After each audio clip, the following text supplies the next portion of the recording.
Hey, lovelies. So, I think a lot of us have been treating marriage as a magical turning point instead of a revealing mirror. Over the years, we've been taught to believe that marriage is gonna change you into a better wife and him to a better husband. But in reality, marriage only magnifies what already exists. So it is very important to take whatever they give you or whatever you see at face value.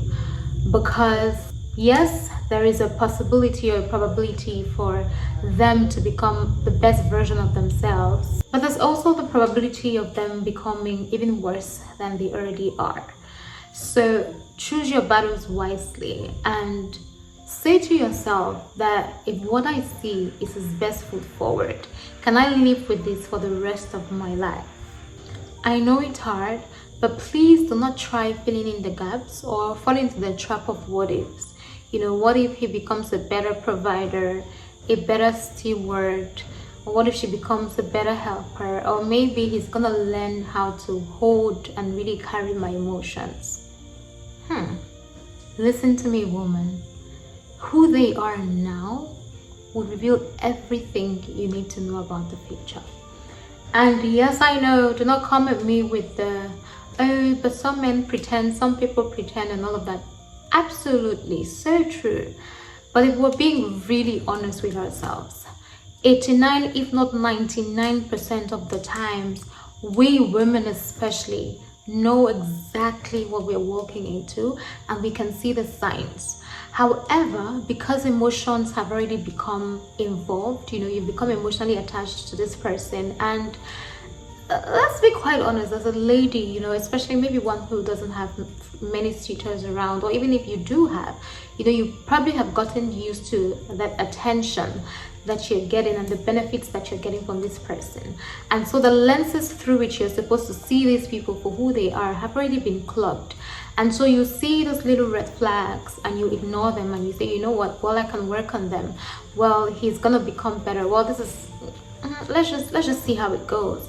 And then you see how it goes until you are stuck and you can no longer get out. And then you feel like, oh, I didn't see this coming. You saw it coming, but you didn't tune into your sixth senses and you did not want to confront the illusion you were living in. Because believe me, it is better and sweeter and nicer to live in the illusion of who they may become or who you want them to become. We have this tendency of having imaginary thoughts in our head. I think it's maladaptive daydreaming at some point, where you create scenarios in your head and you imagine a better life with this person, but you're seeing something physically and this is who they are telling you consistently that they are. I'm not gonna clean after myself. I do not handle rejection well. I do not handle power and money well. I do not handle conflict well, and a whole lot of other things. But you ignore these signs and you go on to say, well, I'm gonna fix him, or we're gonna walk through this together, well, he's gonna become better. Because I have the tendency to make everyone who comes around me flourish, or my aura and this and that is gonna rub off on him and he's gonna become a better version of himself. No, honey. If it is not a conscious decision that he has made internally within himself to change and become a better person, first for himself and then for the family he's building, which includes you, it's going to be the hardest nightmare to wake up from in the long run. So I have come up with 100 foundational questions that it's of utmost importance to ask these questions and get responses. Please, I know that receiving flowers, going on beautiful dates, having this intimate moment and just basically being in cloud nine, I would say, is absolutely beautiful.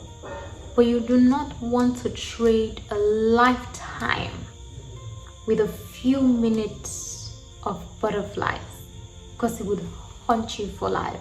Yes, I know the media is selling the, oh, widows come back, oh, divorcee come back, oh, divorced women come back, and all of that. Beautiful. But those are years wasted that you could have invested into a healthy relationship, into a healthy home, rather than with someone who doesn't even have you at heart, or doesn't have any purpose, or doesn't know where you're going essentially. And you've been intertwined with a completely different human being from who you should have been with in the first place.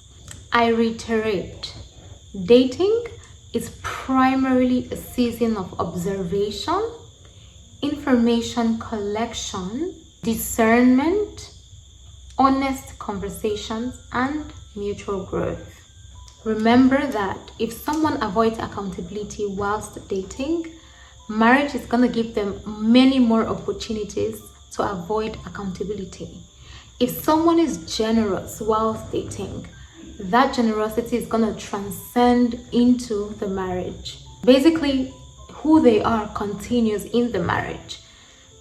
An example is that, if someone struggles to regulate anger whilst dating, believe me, the pressures of finances, children, work, illness, and extended family usually intensify that struggle instead of eliminate it.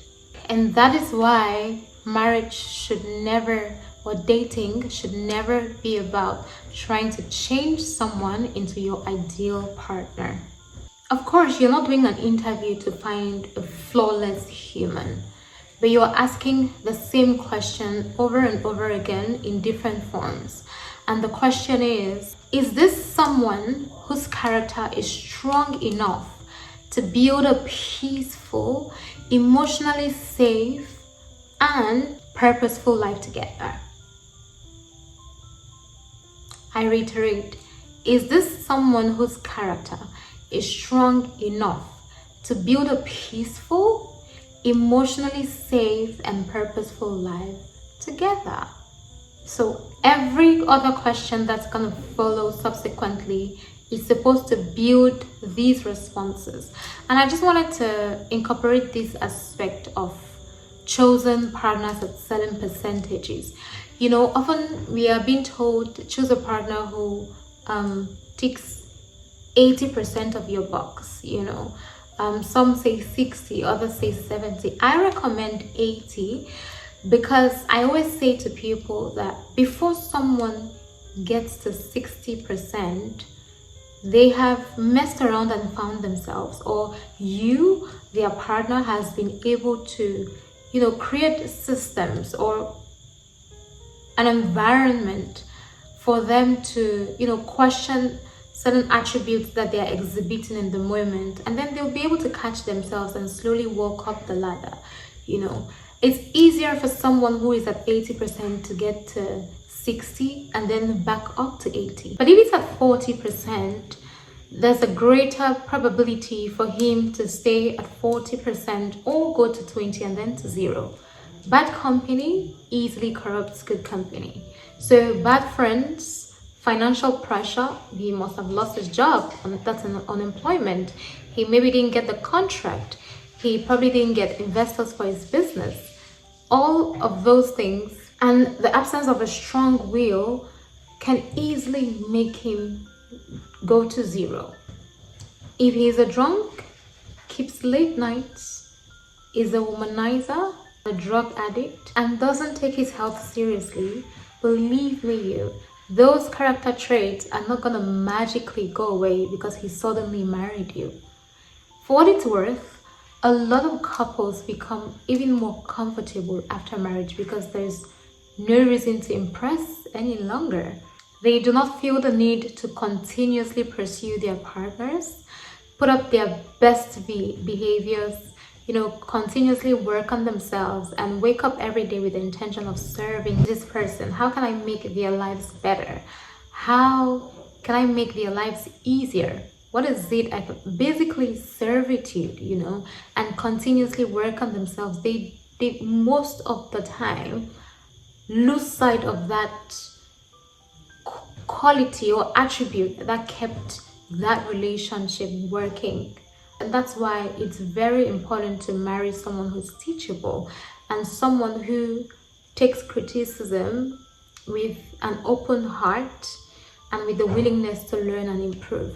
Because if you realized that this person was putting in so much effort, during your courtship, and after the marriage they're no longer putting in as much, the little things and little tweaks. I've basically seen married women, there's a prank or a skit where they buy themselves flowers and they're all dramatic about it and make their spouses, I think they come home and then they make their spouses hold the flower and then they act surprised. The little things that you can give as clues for them to know that you've stopped doing this, and I really liked when you opened my doors, when you gifted me chocolates and stuff like that. But if they didn't even do it at first and now you're trying to incorporate it in the marriage, they're gonna look at you like, girl, are you a witch?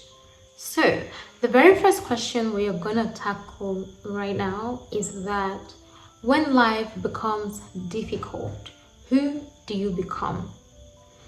I'm not asking, are you kind? Do you love me? Would you protect me? Those questions matter. However, it's important to note that it is surprisingly easy to be patient when money is flowing, work is going well, everyone is healthy, the children are behaving, or maybe there are no children yet, so you're getting the peace, and there are no major disappointments or setbacks. Many relationships would thrive, or marriages would thrive during those seasons, because those are seasons of comfort and very little is demanding enough to expose deeper character. Real marriages, however, are not lived only during peaceful seasons. They include unemployment. Remember, I talked about losing the job or not getting the contracts. They include financial setbacks. They include miscarriages, infertility. But can we just take a moment to celebrate the men who stick together with their wives during seasons of infertility? The IVFs, the surrogacy, please. And before any woke, nonchalant woman comes to my DM talking about, oh, that's the bare minimum. It's not bare minimum to me. It should be bare minimum, but it's not, because love requires consistent effort. And with the falling of the world and Adam and Eve came a lot of difficulty and constraints surrounding love. And so when people are intentionally putting in the work, they are worth celebrating.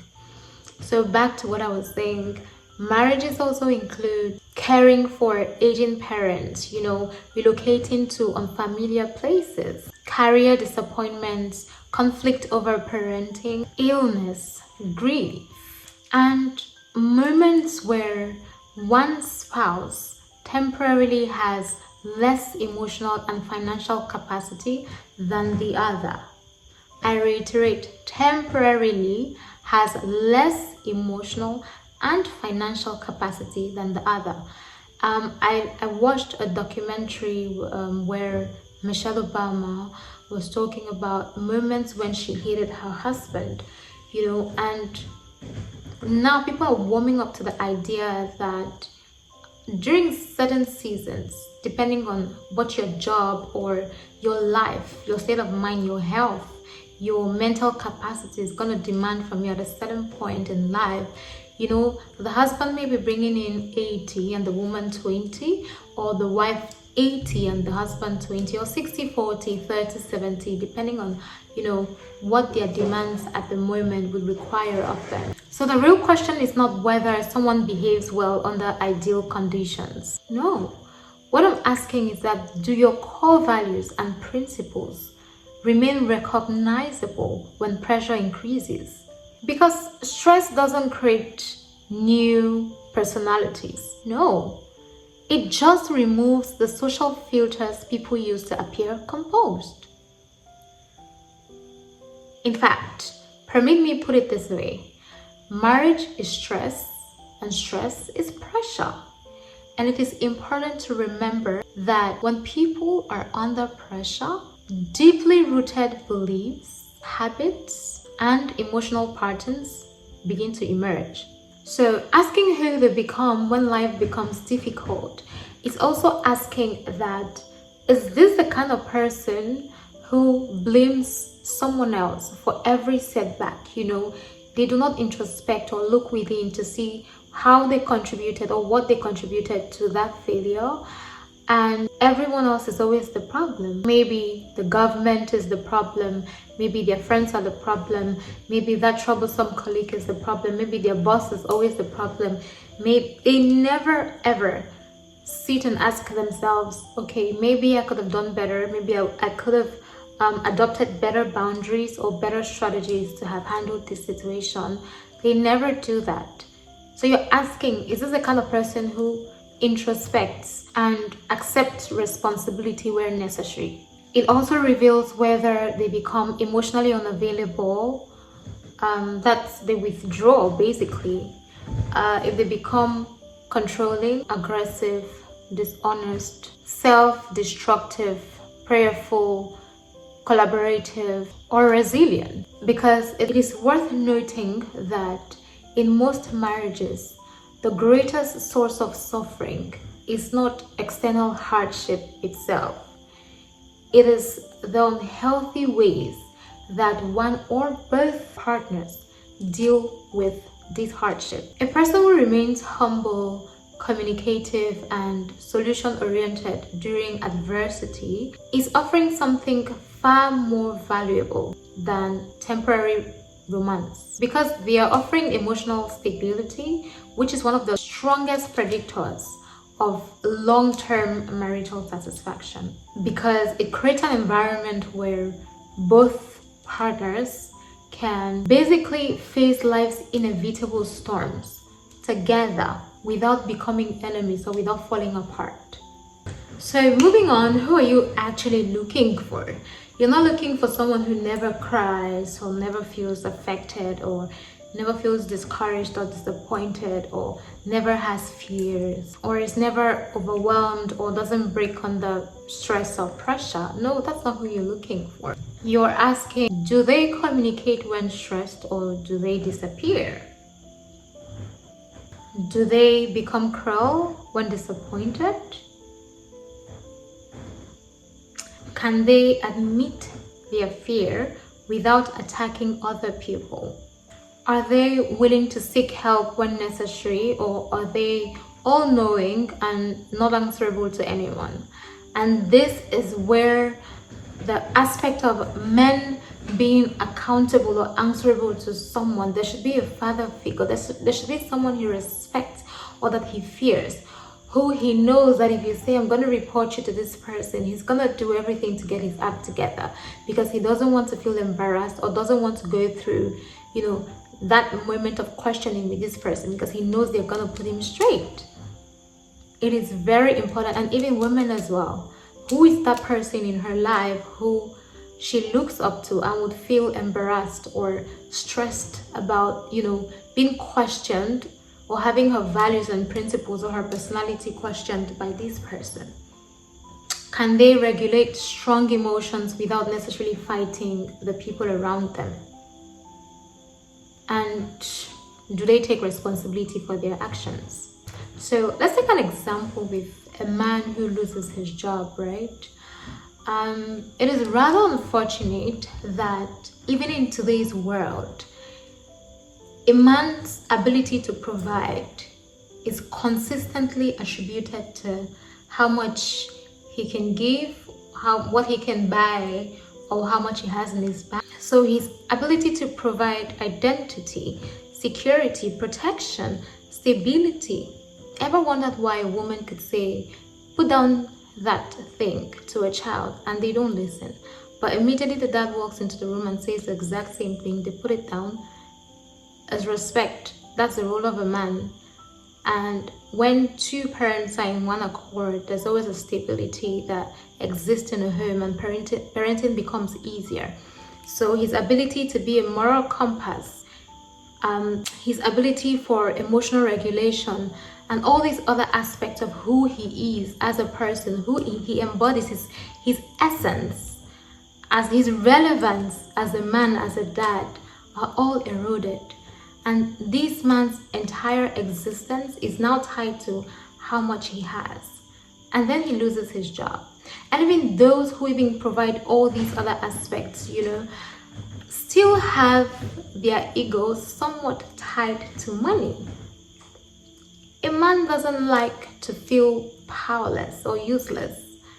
His ego is gonna be struck. And you wanna see how easy he can become arrogant or become a drunk, start staying out late, hanging out with friends for the rest of the night without telling you, not wanting to come home, or maybe taking drugs, let him lose his job.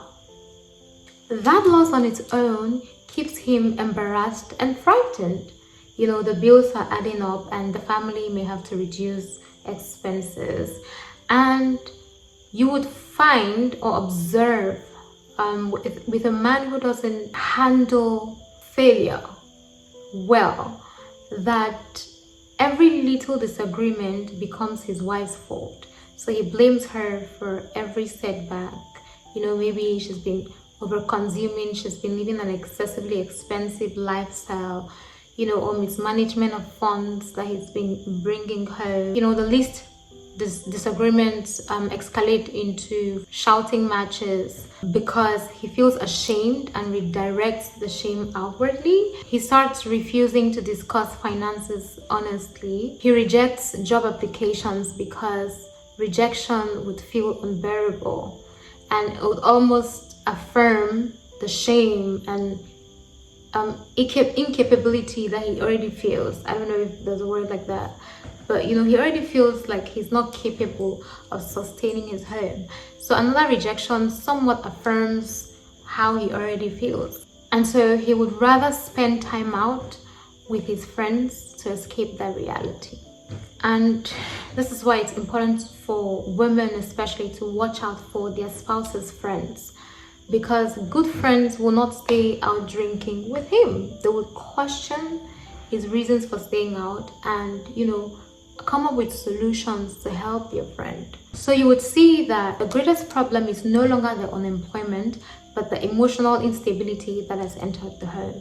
However, a good man is gonna cry privately, or maybe if he's vulnerable enough, he's gonna do so in front of his wife, and he'll tell her, I'm scared and I feel ashamed. I do not know what the next few months are going to look like.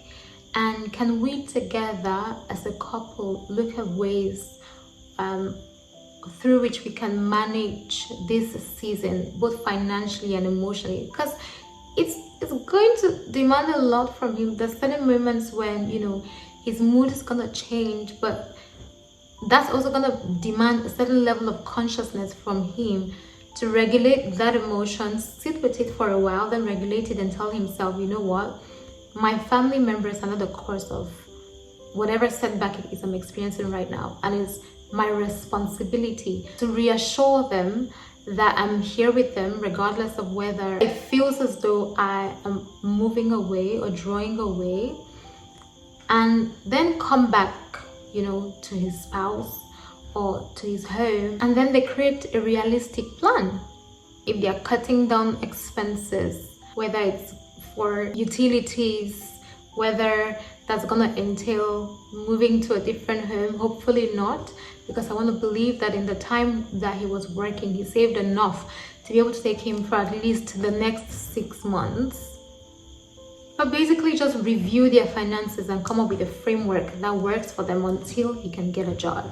And men, please, it is very important for you to continue applying for work and accept temporary employment if and when necessary. Do not sit thinking this job is way below my standards, I can't do this, I can't do that. That's gonna keep you and your family in abject poverty, and it's going to increase the emotional instability in your home, because you will go on to feel incapable, and that tempers with your ego, and you start having bad reactions at the least inconvenience. So although the season remains painful, the marriage becomes stronger because hardship revealed humility, teamwork, and resilience rather than hostility. So you can see that the same crisis produced two different outcomes in two different marriages. And that is because of differences in character and not circumstances. So another example could be a woman who has experienced 3 miscarriages within 4 years. She starts questioning her body, her faith, her life, the institution of marriage on its own. She's scared of her husband leaving and going to have another family outside of the one they are trying to build. She questions her worth, and her grief is really profound. So she withdraws emotionally for a few weeks or months. Now, in one marriage which is unhealthy, the husband becomes impatient and he tells her she's living in the past. So he refuses counseling, avoids conversations about grief, and eventually spends more time away from home because her sadness makes him uncomfortable. So although he never intended to hurt her, his inability to tolerate emotional pain leaves her carrying the burden alone. And years later, she remembers not only the miscarriages alone, but the loneliness of surviving them without her partner's emotional presence. Now, in another marriage which is healthy, the husband cannot ease her pain and he can't carry it either, but he ensures that she doesn't walk through that season alone. So he maybe sits with her during medical appointments, he encourages counseling when needed, he prays with her if that aligns with their shared beliefs, and gently reminds her that her value is not tied to fertility, even though he's hurting as well. Because I'm not here to completely absolve the truth that most men also hurt during situations like this, especially one who really hopes to carry his own child and build his own family. It's gonna hurt as much. But he's stepping in because he cannot fully comprehend the hurt that his wife, whose body is going through these transitions and is hurting more, basically. So he grieves too, but he chooses connection over avoidance. And you would see that the loss remains heartbreaking, but it becomes a shared burden rather than an isolating one. And that is emotional partnership in practice. So we have come to the end of this episode, and I'm gonna incorporate a few more details in the headline. I think that's how it's called. Guys, I'm still very new to YouTube. Help me, y'all. Help me in the comment section. But if this video meets you, I hope it got to you in good faith, and I hope that you've been able to take so much back with you. And I'll see you in the next video. In the next video, we are going to talk about foundational question 2, which stresses on power, influence, and how people handle authority when they have the upper hand. Who do they become and how do they treat their spouse during those seasons? So stick with me and see you in the next one. It's been Tales with Joan Yvette. Bye.